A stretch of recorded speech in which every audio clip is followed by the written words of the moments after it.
This is the most famous game of one of the greatest chess players that ever lived, Paul Morphy, and he's widely considered to be the first unofficial world champion, and I say unofficial because they didn't have the world championship back when Paul Morphy was playing chess.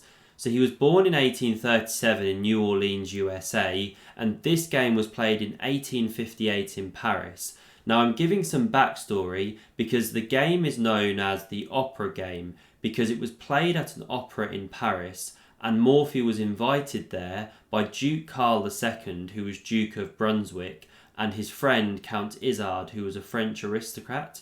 So those two were playing with the black pieces, consulting with each other, and Morphy was playing white here. So he kicked off with e4, this king's pawn game. We had e5 and knight f3, and now d6 was played, the start of the Philidor defence. This is uncommon these days because it's quite passive, you blocking your bishop of course. Now we had pawn to d4, striking at the centre, and here bishop g4 was played, again an inaccurate move because you're now about to cede the bishop pair. The idea here though is that after pawn captures here, you can now take the knight, the queen recaptured, and now the pawn takes back. So the knight can't chop on e5 because you just eliminated it.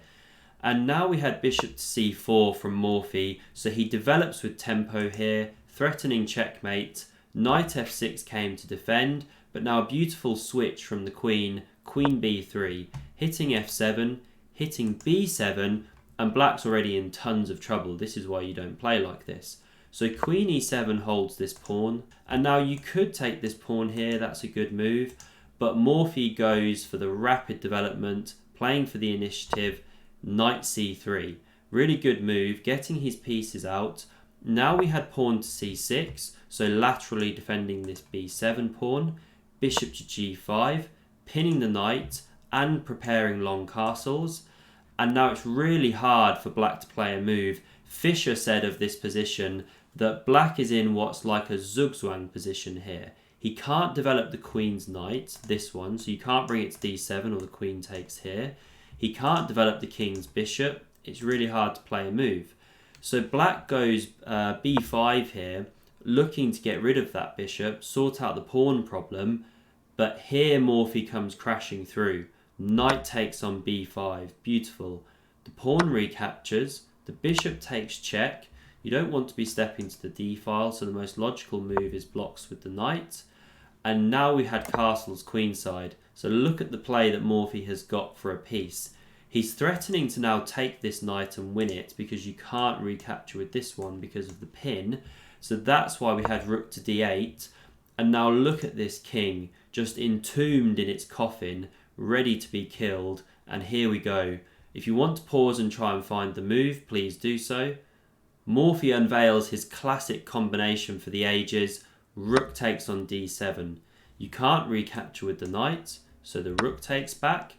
Rook d1, bringing the final piece into the attack. Now we had queen e6, just trying to free up this bishop for development. But here comes the finishing combination. Again, pause if you want to look for it. Bishop takes on d7. The knight recaptures, and now if you want to look for the final blow, please do so.